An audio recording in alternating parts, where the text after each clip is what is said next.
त्याचा कारण असं आहे, मागच्या पिढीचा दोष आहे, मागच्या जन्माचा दोष आहे. मागच्या जन्मामध्ये प्रॉब्लेम असं झाला. आता तुमचं सविता आहे, मागच्या जन्मामध्ये तुमचं नाव ललिता होतं, तुमचं नाव आता राजू आहे. मागच्या जन्मामध्ये तुमचं नाव भीमा होतं. आलं लक्षात? तर असं झालं, तुमचं प्रेम प्रकरण होतं, तुमचं लग्न काही झालं नाही. आलं लक्षात? मागच्या जन्मामध्ये आत्महत्या केली तुम्ही.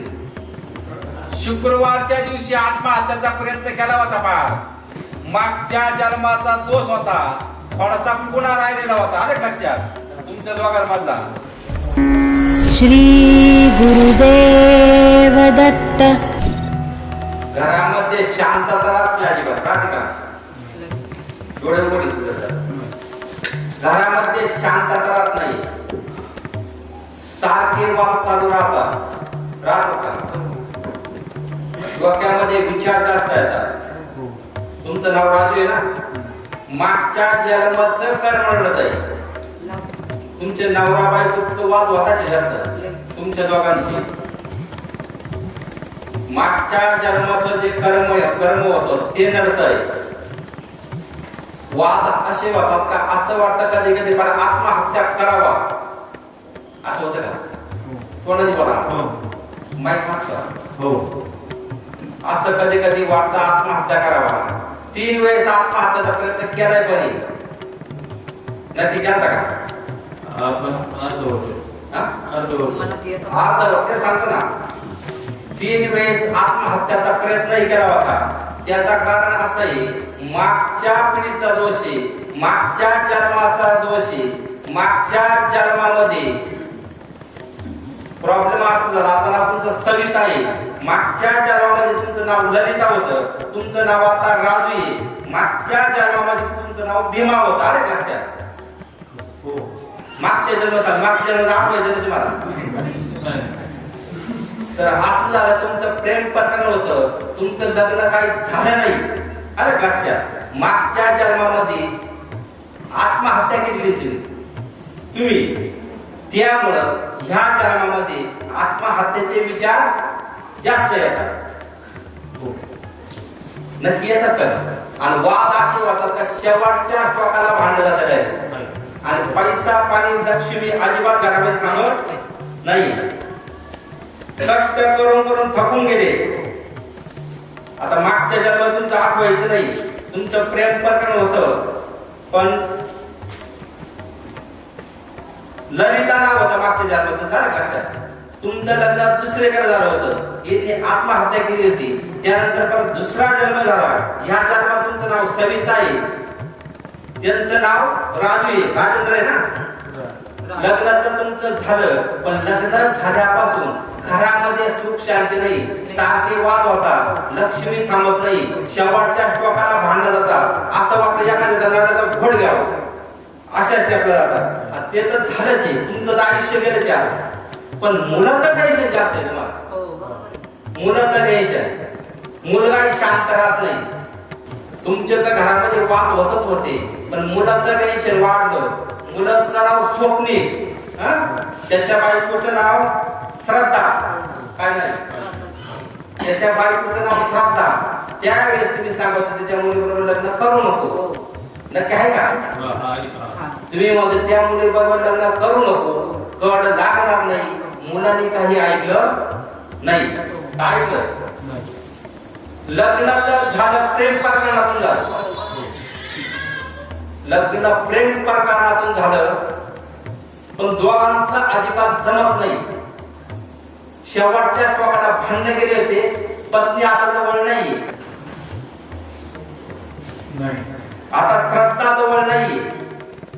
प्रेम प्रकरणातून लग्न झालं, पण थोड्या दिवसामध्ये लग्न झाल्यानंतर 1 ते 1.5 महिन्यामध्ये असे वाद झाले का शेवटच्या टोकाला भांडण गेले होते.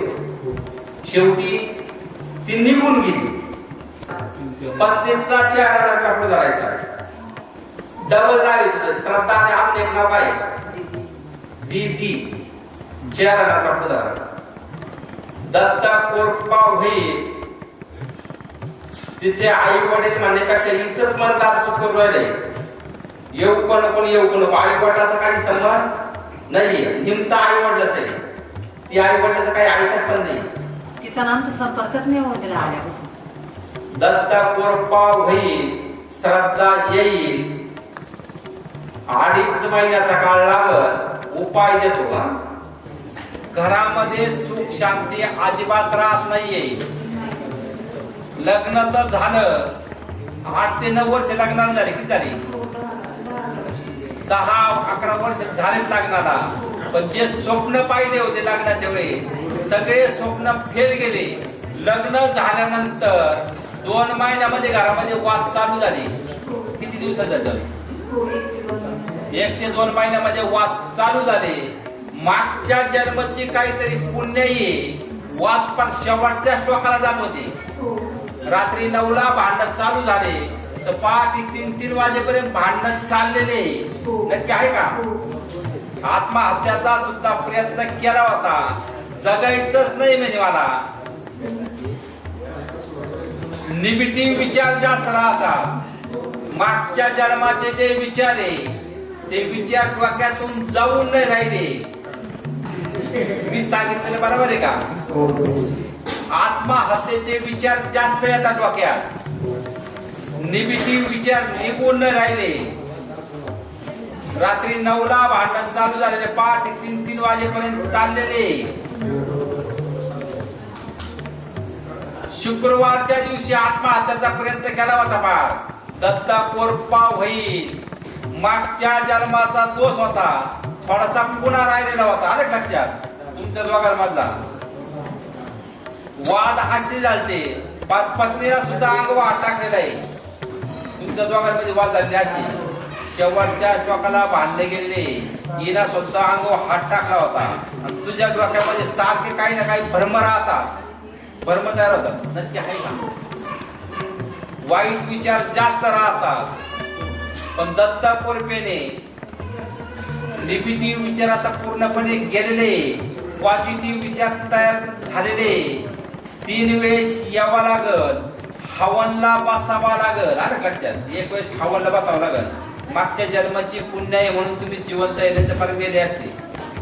सांगितलं बरोबर आहे का? दत्त कोरपा होईल. घाबरू नका, उघड करीत नाही. जो प्रॉब्लेम आलेला आहे तुमचा उघडणे सांगत.